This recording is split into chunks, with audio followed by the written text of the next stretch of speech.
Hi, Dr. Mary Beth Geiser. How are you? I'm good. Thanks for having me here on the podcast. I appreciate the Yes, opportunity.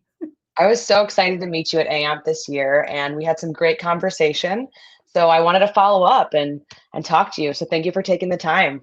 Perfect. I love coming to the conference because you and I hadn't met actually until we met downstairs after the fellowship ceremony. And it's always a great networking opportunity where you can go through and find someone you haven't met before previously in your life. And then also like, I think we need to do something together. Definitely. So let me tell the audience a little bit about you. So Dr. Geiser here is adjunct faculty and a CI at Marquette University and Concordia St. Paul, Minnesota. She also is affiliate faculty in the fellowship program at Regis University and a senior PT at Aurora Sports Health in Mequon, Wisconsin. But the reason we're here today is because as I was talking to you, I realized that you were the former VP and current president of the Clinical Faculty SIG for AMPT. And I've been trying to promote the SIGs through the podcast. And I really want to shine work on what you're doing and hear more about it and use this as a platform for you to promote all the great stuff you're doing. That sounds great. I joined the SIG as the treasurer back in 2018 and worked my way through different committee projects and stuff like that, then got elected as VP and then recently took over the role as president. So with the academic and clinical faculty SIG, we're trying to reach out to all different kinds of people with that SIG. So obviously someone like me who's been teaching in an adjunct role for a while, you always look for resources for educators. But we're trying to reach out to people who are TAs or want to be TAs or interested in teaching or fellows that would like to give a lecture somewhere but just need an opportunity. So the SIG has been out there to promote both ends of the spectrum for teaching, and then also to invite the newbies in or the wannabes in to a group. So it's been a nice committee to work through. I started out working with some colleagues of mine that I knew through my fellowship because they asked me to come be more involved on a national level. And then just when I was elected president, we had 6 new people, myself and 5 others, that had never worked together. So 2 other people had worked up their way through non-com or other officers, but then the other people from the group were brand new, which was great for elections because we're always looking for new members and new volunteers. That's awesome. And you have your own LLC. Tell us a little bit about that too. Yeah, I started LLC about 10 years ago because there was a need in the community for some pro bono work. So that's been nice. I've done some continuing education. I do lectures at high schools and smaller like elementary schools just about physical therapy, which I think is great for that. And I try to, empower women and girls to go into the healthcare profession. So that's another part of mine. And then it's always there's who's going to pay you along the way, but you do your job because you love it. I love that. I think you represent what a lot of fellows represent, which is that we have our hands in a lot of different things Mm-hmm. and we're trying to be awesome at all of them. But I think it's great that you're trying to move the profession forward and in all the ways that you can. And I got that vibe from you at AMPT and was like, this is someone we totally need to highlight. And in speaking to all of your students, they had nothing but amazing things to say about Oh, you. And they clearly shined through their presentations at AMPT. So that was awesome. yeah. Well, thanks for that. We had a good showing this year at AMP, which is always nice. So I encourage everyone to submit because you never know what they're going to take each year, and sometimes they just take it all. And you're like, oh, they took it all. That's Um, okay. that's awesome. So I know that one of the main resources your group produces is the Edutopias series. Can you Yes. tell us a little bit about how that project came to be and what is it for those that may not be familiar with it? So the Edutopia is our big kind of like aha moments of the year. We started out doing 2 a year, and then for the last 2 years, we've been able to produce 3 Edutopias, where we come up with a theme as a committee. And the first one kind of came about by one of those, like, I don't want to say conversations on a way to help members in the SIG that we knew had a need for some content. And this was pre-COVID, remember? So we brought this up. We were trying to put a platform out that was electronic and easy and an hour. And we asked some guest speakers to come in. And at that time, we were trying to get the speakers to talk about something they were passionate about. It then morphed into kind of let's put all this together in different themes and what theme could tag team on to the one that we just did. And then we started talking about like, well, who could we get on the webinar, and what names could we draw from the public that people would recognize that could help in educating. Again, free webinar for that. And as we started looking into the future for the next year, we started thinking about what is needed. And of course, after COVID, everyone started flipping classrooms and doing stuff live, and like Zoom is Zoom now, everyone knows it. But at the time, we did not have the resources of how to even teach on Zoom. So that then became a big crux of our passion for the SIG. And then what we started doing is talking to the new people that were joining the SIG, and they were teaching a different way than, say, I was for these years. And that's how the last couple presentations came about, of like, how do you help the student that's coming to you that needs help? That was Matthew Braun. I did one on positive coaching. That was a recent one. But then we started looking at backward design. Like, what if you just had to start your class from scratch? And then the last ones that we did were just, again, some helpful hints and stuff like that. So I can talk through each of the Edutopias if that's something of interest, or we can just hit some highlights along the way, whatever works best. So I like that you point out some of those topics. I think people listening can resonate with that. Like for me, starting your own class from scratch is something that that might resonate with me as I'm moving into more of a adjunct faculty role. But how could we access those materials? And if we were interested in, who are they tailored to? Yep. So let's start with going with your membership. So your membership at AAMP, and you can join any of the SIGs that are available and out there. So we're just one of several SIGs that AAMP has. So you click into your profile and you join the SIG. And as a part of that, you'll get some information that when the hands-on comes out, you'll see my name or my face come up with a summary, usually each month, of something that we're doing. So by joining the SIG, you're considered a member of the SIG and a member of AAMP. They are open to everybody now. We even just recently opened up all webinars with AAMP to non-members for a small fee of $10 to go in there. And then you'll look for announcements that come out. So the very first one that came out, we just didn't know how many people would be attending, and we dropped it on hands-on, like the monthly part that comes through. So if you are not part of our SIG, we would encourage you to join. I think that's good to know. I don't think everyone thinks that they can just join a bunch of SIGs and get a bunch of information necessarily. So it's good to know that you can join that, especially if you're not in that role, or if it's something you're interested in. Could students join? Yes, students are able to join. So as long as you're part of AAMP, you can be part of the SIG. Very cool. So why don't you highlight a few of your favorite topics from your series? Well, that'll be good, because like there's 8 of them, so it's always hard to pick your favorites. I typically am the MC for all the Edutopias. So when we did our first one, it was going through with Craig Wassinger, and then we had Rain Osborne, who I actually knew from a while back, just asking a favor. And then our own Derek Louie came in and worked with us. And they gave us topics that they thought would be helpful. So the hardest thing about that was just introducing the concept of Edutopia, coming up with a branded name and seeing if it works or sticks. And it did. So that was good for us.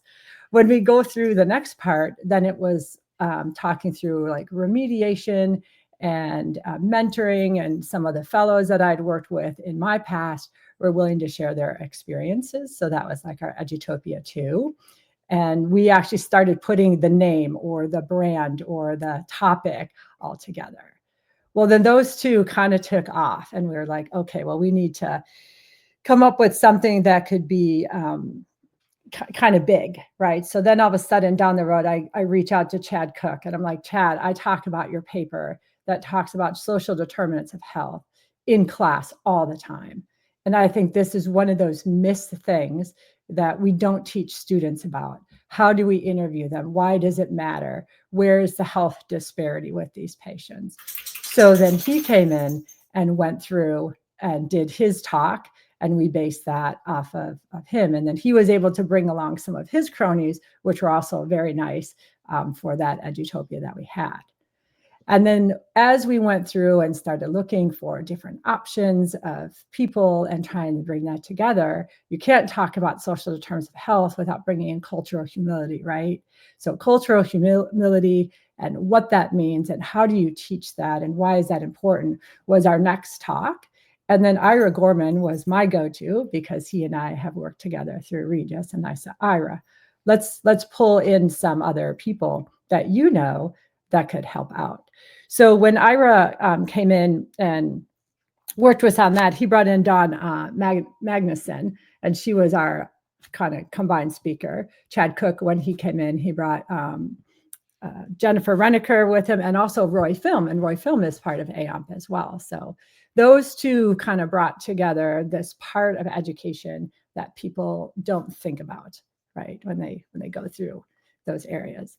Now, all that's good because you bring in a big name person or a couple big name people, and then the person after that's like, well, I don't know if I'm ready to talk on there or not.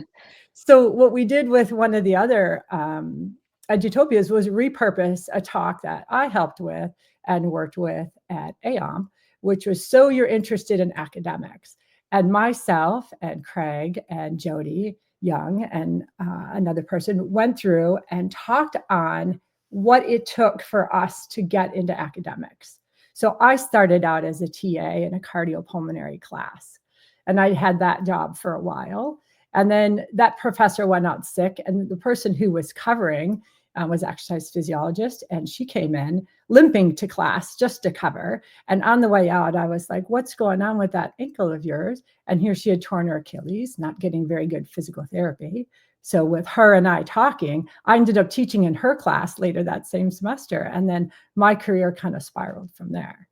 But Craig Wassinger came and did a presentation. Jody came in, and everyone talked about like even just the different degrees that you can have and how do you go about getting them and where do you want to teach at and what level do you want to teach at. So I'm not trying to highlight that one as like my favorite, but having a vested interest in that topic and that idea and presenting at AOM. Danu and I did a podcast on that particular Edutopia because people just are interested in how to open doors, right? So I think if you're going to start with how to teach or what to do about teaching, maybe start with that Edutopia first and then kind of work backwards or around, kind of like how people say you should see Star Wars out of order, right? So maybe you should do Edutopia out of order, starting with that. But then when we came about the ideas of what we needed to do, we started realizing it's the resources that the faculty might need. So then we just said, we got to do more stuff with like course design and working with students and talking on topics that help you become a better educator. So when Matthew Bra and I did the positive coaching, it's kind of hard to be the MC and the speaker at the same time, but he and I had worked together at Concordia in St. Paul. So I knew that some of the positive things we were already working through in our careers would be of interest, right? Like we could share what we did. So that was the first time ever we did breakout sessions on Edutopia. So I was a fake student and he was the professor, and then we switched roles. But we went out and tried a breakout group live during Edutopia. And thanks to AOM's help, they were able to manage the breakout room. So you don't have to do all things at one time as the speaker. And then the very last ones that we were working on as well started taking time, pulling 5-6 people together in a small group live right during the webinar, saying you have 5 minutes to talk about this and then come back and give us your feedback. And I think those last ones are probably the platform we'd like to go with, but you know, we do them on Mondays. We usually meet on the third Monday of every month. Those are our meetings for the SIG. And we try to put Edutopias on a Monday also because we know our staff is available. But if you have any other questions on those or want to hear more about the others, have some notes with me. And if I didn't mention all speakers, I'll apologize for that. We can make sure we do a follow-up handout or something with that or a summary, but they're all listed there in AOMP, and we're working on the website for some new changes. So I love that. I think it gives the audience a taste of the type of content you put out. And I think you drawing from your experience and sharing that is exactly what fellowship means, and hopefully inspires people in the role and those that want to become in the role. Are these events live always? Are they recorded? Is one of my questions for you. Yeah, so the events are held live, but we do record them. And that's been an interesting thing because at times, like when Chad Cook was speaking, we had over 60 people registered and maybe 25, 35 came. I forgot to bring the numbers with me. But some people we know are registering just for the sake of hearing the recording later. And you know what? We're okay with that. We're also contemplating as a SIG, like, should we just be releasing these anyways, even without the live content? Right? So that's something I'm going to be bringing up to the board at AOMP of what is it that the members want. And these are all big picture, forward thinking ideas of, let's say there is a fellow out there that's interested in teaching and wants to get their name out there and wants to do something that helps their CV. Could they work with us and the SIG about producing a helpful hint or a tidbit or a teaching pearl or something like that? And we just start linking all of those to the SIG. We have our committee meeting tonight. So we'll be talking about some of these ideas as to where should the SIG go. But I'm very proud of the fact that our SIG put through 2 talks at AOMP this year. And then that came about because of an Edutopia that we did. Like, you can't, backward design is great, and doing a class backwards and starting with a concept and getting all the way down to learning objectives is a way to organize a class. But we didn't think that the hour of doing the webinar and the pre-recorded material was enough. So we opted to submit for AOMP as a breakout. And that went through, and a concept called Make It Stick went through, which is a book that you can read as an educator and take all that information and translate it into physical therapy. And my committee worked hard to get the content out and then also to work together as a team to do the presentation. So that was kind of fun because that shows how people can work together and produce a product. But I know there's people out there who want to help, have a pearl that I don't know about, and would be maybe interested in being a speaker down the road, or even potentially helping us build this resource bank that we can talk more about in just a little bit.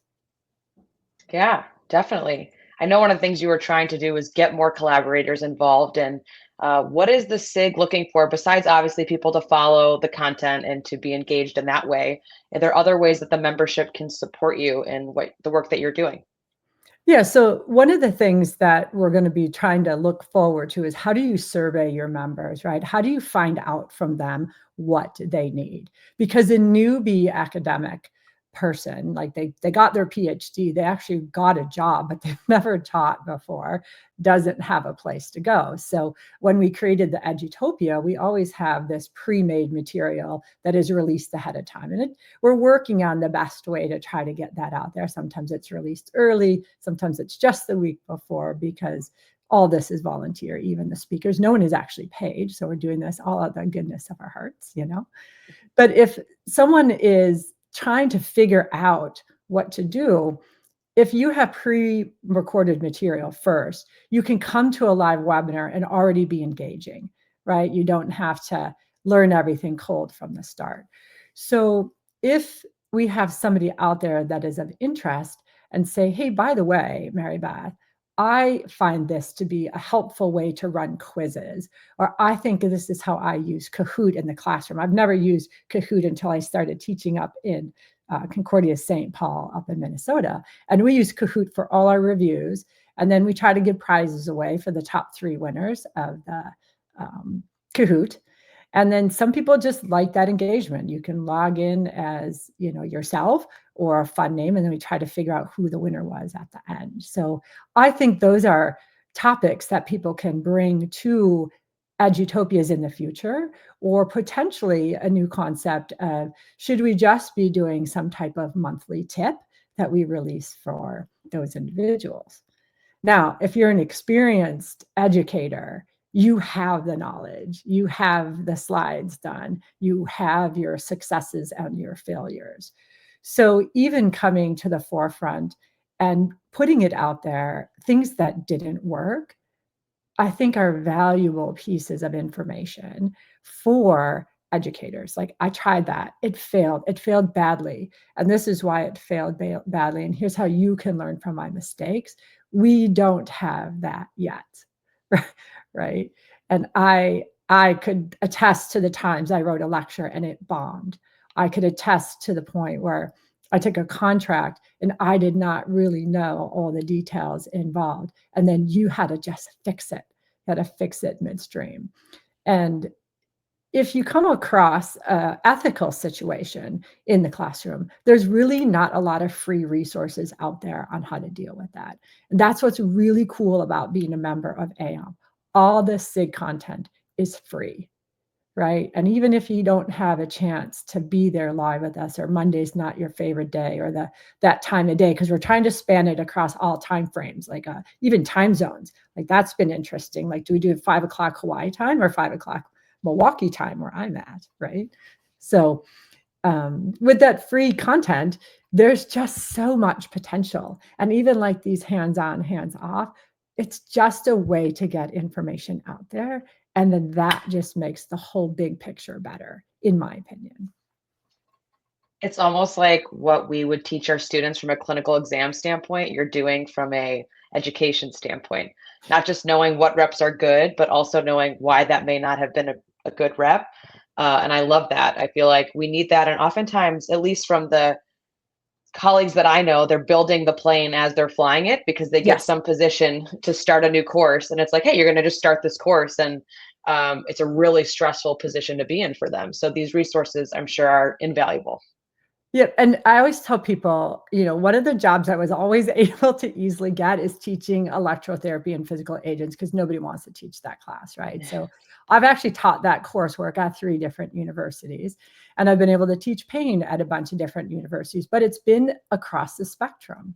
Are you hiring me to teach about just TENS and give you a guest lecture? Because I have a really great TENS lecture. Or do you want me to teach the students from scratch about the safety of electricity and how some people don't use it because they don't understand it? And it's a cheap, easy thing that we can do that's been known to help chronic pain, right?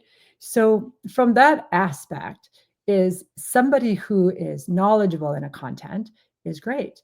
But if you didn't know that, like, trying to teach electrotherapy is what a lot of schools need help with, that's maybe what you should target in the area if you're trying to get a job. I mean, anyone in AMP, you're going to talk to them and say, I want to teach orthopedics. I want to teach manual therapy, because that's why we belong to this group. But I'm a big collaborator. I've taught with different types of disciplines and professions. And I think that collaborative work is something that is missing from the educator standpoint. And I think as programs change and we move to hybrid, or you're asked to teach across 2 different workloads, like you're hired to teach this class, but in order to be full-time, you have to help out in a course that you are not skilled in or not knowledgeable in. I mean, we're all skilled to teach it, but you have to work with, like, I had to work with a cardiopulmonary specialist in order to be the TA. But I do breathing and rib mobilizations and things like that. I can teach education. I can recognize stressful situations. And I think I was able to blend that pretty well as a brand new TA, never taught before, with that person. But now when I bring others in and collaborate with those individuals, I'm able to see their strengths, bring them to the classroom, and try to work that kind of stuff through, if that answers your question. Yeah, there's definitely a vulnerability there that you're speaking to. So having these resources is and finding the resources you need to be successful is one of the only ways to get there. Let's say there was someone who had a tip or a content area that they felt they had an expertise in. How would you want them to come to you to see if they could be of value to the SIG? Well, the funny thing about that is we actually tried to figure out, how do you find us, right? So give me a second and I'll grab my notes, but we just created a new email for the SIG. So let me read it off to you so that I don't read it wrong. That's okay. It is brand new. But it's acfsig.aop pt@gmail.com. So acfsig.aop at gmail.com. Let's make sure I say that again. So if I have to pause for a second, that's all right. So let's say there was someone out there who had a specific skill set or felt like they had something to offer to the SIG. How would you want them to contact you to provide that help? Well, the good news is the SIG just created a Gmail this year. So we're going to try it and see if we can get some traffic through there, whether you have a question for me or one of the officers, or if you have an idea for Edutopia, or even have a lecture you might want to share. So the easiest way to do that is to use this little phrase for our email. So it's acfsig.aomp@gmail.com. So acffsig.aomp@gmail.com. And we did that because ACF is that academic, clinical, faculty, special interest group. So the first part of the email is the name of the SIG. That's great. We'll definitely put a link to that in the show notes as well, so people could do that because I think a lot of people have a ton to offer, as we know from fellowship, and maybe don't want to often get too involved because they're already so involved in other things, but could provide you with like a little helpful tip or something that worked or didn't work for them, like you're speaking about. And that could be super helpful for you all as we continue to try to put content out there.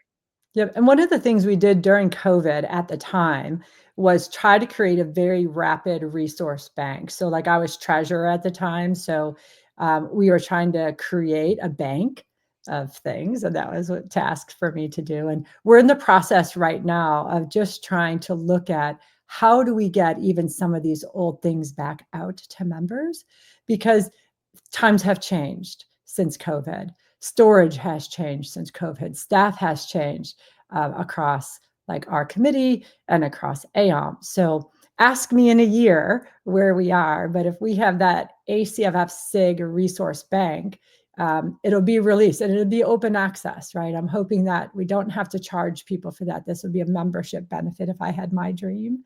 And then if you have a dream and you want to bring forth a lecture or something, wouldn't it be nice if you were teaching and you are not an expert in TMJ and you're like, if I could just find a 1 hour lecture that gets me started, I would love it if you pulled up an old lecture of mine and said, here's how I taught TMJ 10 years ago, and how can you make that better?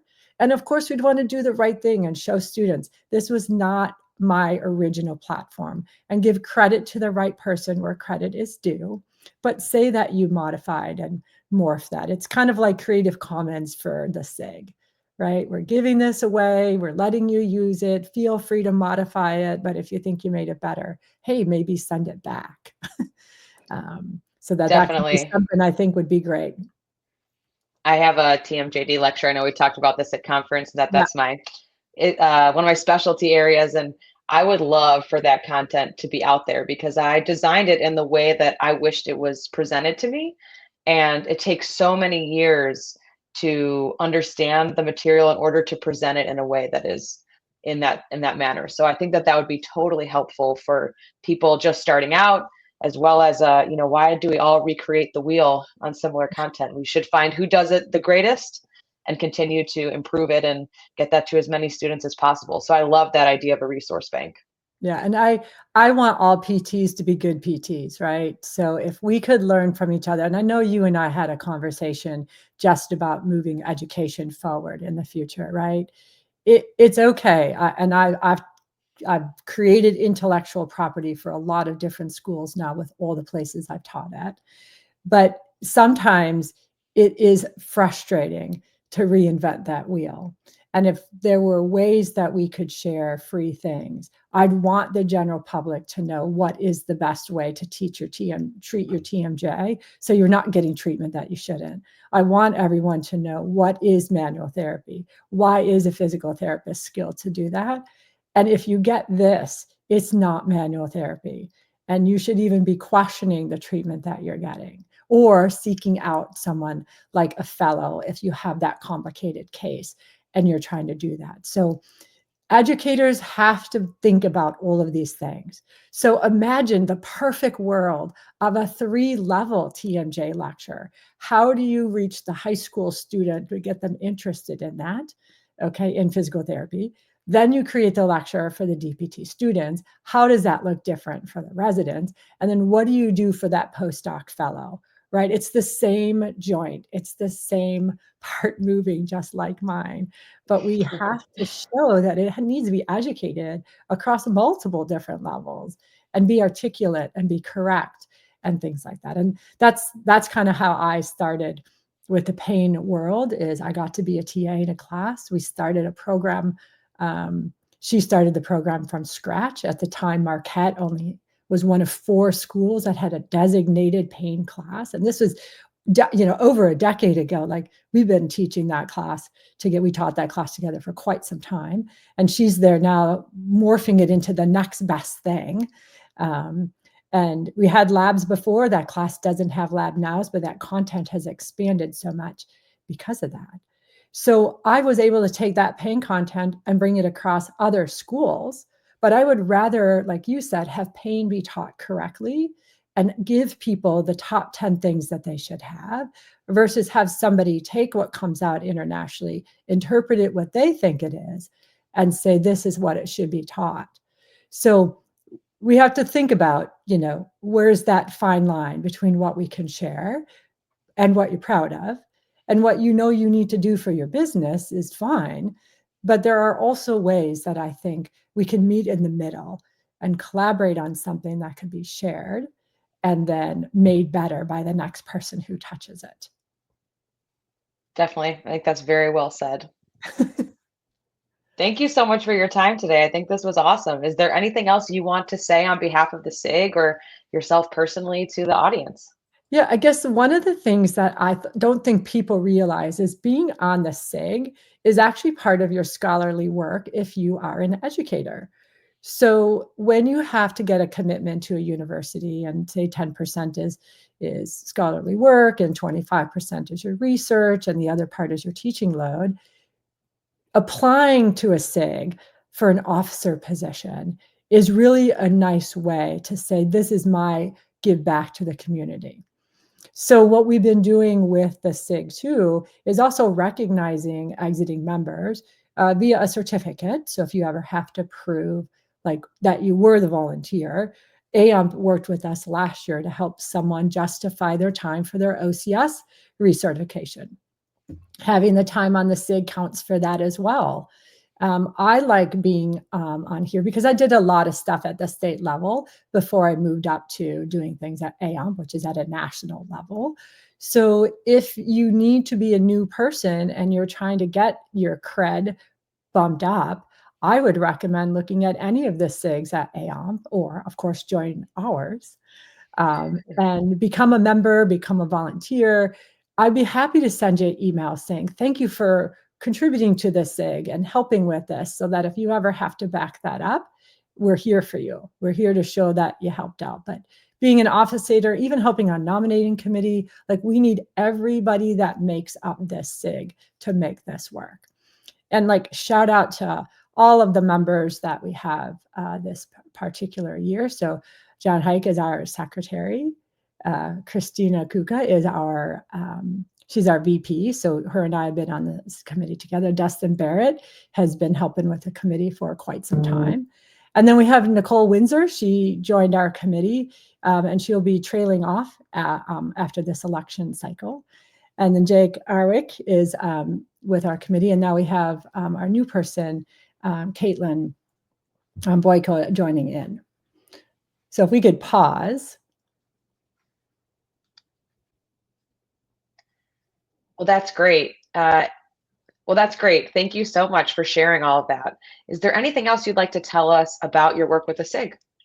Well, one of the things that people don't realize if you're going into academics, okay, is that this helps. Being a member of a SIG, an officer of a SIG, helps your scholarly work at the university. So I'm an adjunct faculty member, but not a core faculty member at any of the schools. But if I was a core member, I would have to produce some type of volunteer or service as part of my employment with the university. So by starting out in the SIG, and let's say you just want to get introduced to it and be part of the nomination committee, you'll have a certain part of the year where you'll be busier, you'll attend different meetings. But with our SIG, the people that are involved in there have been able to show their university a national commitment to an organization by being part of the ACFF SIG with AOMP. So that might be able to give them more joy to do a volunteer act in a profession and an organization like AOMP, because that's their passion, versus being on a committee that looks at the safety at the university's equipment. Like, both of those things are important. They're both scholarly work. But if you talk to your immediate chair, and being part of what we're doing here counts for your scholarly work, you might just find that to be more fun. So I want all new people out there who are maybe interested in teaching to think about now getting on a national committee somewhere, so that when you go to your job interview, you have that already in your back pocket. And you can say, I was already part of the ACF SIG nationally for 2 years. And if you hire me at your university, you can see that I already have a commitment to service. So that's kind of one of those, behind the scenes, prep it before you need it kind of thing. But that's what I wanted to share about the SIG. I think that's good to know. I'm on the research committee with AMPT, and I didn't even think about that. So I think that's a good point, as well as my SCS is coming up for renewal, and that could be another area potentially where I could show some scholarly work. So I think we're all doing a lot of things, and being able to, double dip and show our work is probably super helpful. So that's a great point. And don't forget to get a certificate for your time on any of the SIGs or committees. So we, for the first time, had to reach out to AOM and ask them, like, can I attest to someone's involvement in my committee or my SIG, or should you do that? And AOM took that right away from me and said, nope, we're going to produce a nice certificate for them, so that not only will their chair see that, they can do that. And then just remember, SIGs are here, committees like research committee is even bigger yet. Board of directors for AMP would be down the road. But I like being able to start in a simple platform. Like, I did a lot of stuff for my state first, and then moved up to here at a national level. I've done some other national projects for other, institutions or organizations. But if you have big aspirations down the road to represent your profession on a bigger level, being involved in SIGs and committees and things like that can only help you down the road. And if you don't mind, if I could just give a quick shout out to my committee members that I have this year. Again, we produced 3 Edutopias just in 2024, 2 breakout sessions at AOM. And it was because the collaborative effort of 6 people thought it was important to bring forward, the information that we did. And we committed to the video proportion of a recorded lecture for AOM, so that AOM can use that down the road, and then presented live. But just give me a second and let me just rattle off where we're at with everybody. So a good president can't be anywhere without good SIG members. So I have Christina Chuka as my VP, and her and I have worked together across different roles. So that's been nice to have her as my next in command, right? And then, believe it or not, having a good secretary for the SIG is an absolute must. And John Hike and I never got a chance to meet until he was elected. So it's been good to have him see what we've been doing in the past and make our minutes even better. But now we have a nice long history of what we're doing and what agenda are we working on and who keeps us focused at meetings so that we stay on task. And then we have Dustin Barrett, and Dustin is our treasurer for the group. So I'll be talking to him later about, hey, I just committed to this resource bank, and you'll be helping me organize that as our SIG treasurer. But you can't be anywhere unless people are nominated and elected. So our non-com members, we have a senior member, Nicole Windsor. She's stepping out of her role this year after giving good years of service to the committee. And then the last person, who is our junior non-com committee member, is Jake Arwick, and he was also one of the presenters that we had at AOM. So it's been nice to meet new people. I'm just blessed as the president to have a group of some people that I didn't even know when they were elected come together as just this awesome team and make teaching better.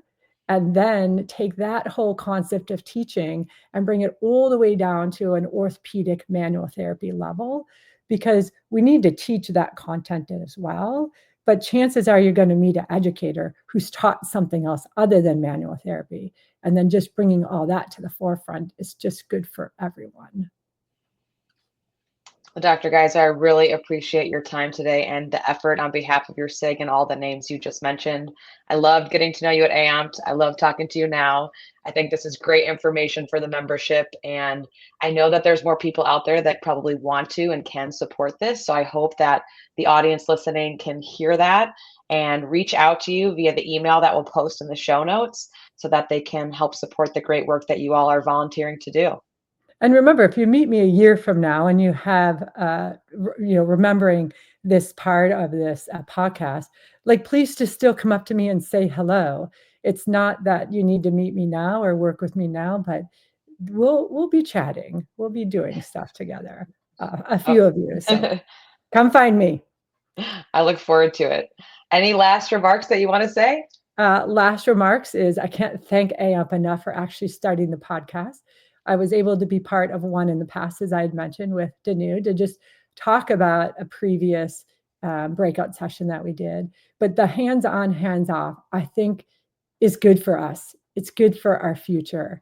It's good to have different people bring to light topics that we need to hear about across a large spectrum of things, whether it's something from our professionalism or academics or just understanding terminology, hearing somebody's little caveat of expertise. I look forward to what AMP is going to produce. And I'm just so thankful, very, very thankful that you asked me to be part of this one. Yeah, it's a great point. Being on the podcast and, from Stephen Schaefer starting it to now getting the video piece of it and sharing across different medias, I think, hey, I'm starting to really brand and that's wonderful. So thank you again for your time. And I look forward to talking to you soon. Thanks so much for having me. I appreciate it.